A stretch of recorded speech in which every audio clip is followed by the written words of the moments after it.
رضا الرياحي، قنطرة صغيرة مستودع ممتاز. يلا رضا الرياحي شنو يعمل؟ كرة امامكم رضا الرياحي اللاعب السابق لفريق الدفاع الحسن الجديدي. الحكم مراقب الشوط الثاني علي، الحكم العربي الوحيد مشارك في هذه الجمهور الرياضي. كتذكر المباراه الاولى في البطوله العالميه واللي قدم خلال فريق الرجاء كثير من فريق كورنثيانز. لا طير كره جميله كتجي عند رضا الرياحي، كره دايريه لابسه بعيد عن غياب الجمهور، ربما الثقه الزائده عن اللزوم، هذيك كتطرح احتمالات، ولكن كيف ما كان الحال فريق الرجاء وباش غادي يعمل بغا يمراوكي كتشكر عند ما كره خطيره، ولكن رضا الرياحي كان هو اسرع. الاداء لاعبين بدون مركب نقص، هذا هو الواقع.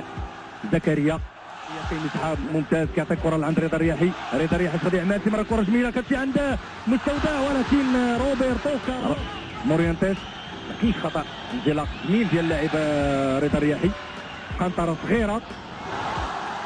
راول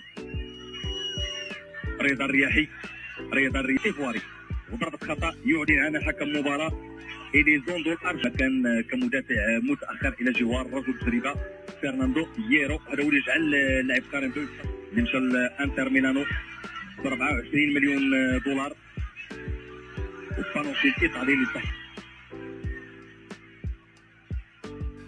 ما كنعتقدش. عند زكريا كره جميله عند رضا الرياحي، بلدنا ناطر الجهه الاخرى مستودع. رضا الرياحي غادي يمر كره دائريه، ولكن لاعب اسامي ومثلثات كبيره بين عناصر الفريق وشرط لفائده الفريق. ما كاينش خطا. خربوش امامه المباركي عند رضا الرياحي، حذاري من الاخطاء في الوسط. رضا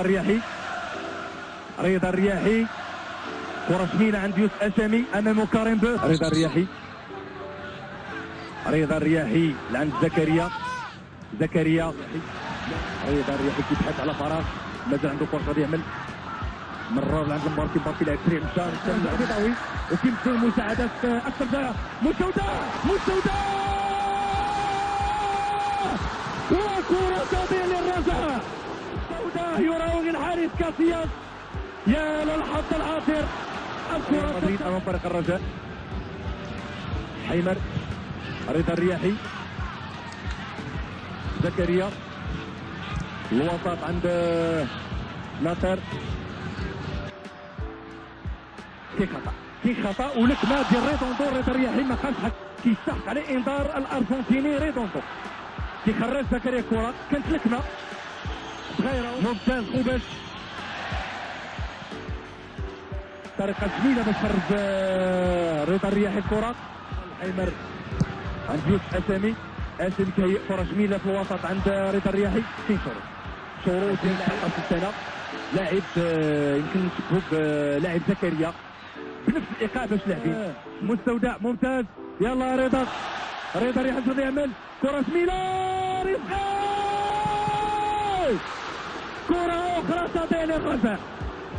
فريق الرجاء غير محظوظ بتاتا.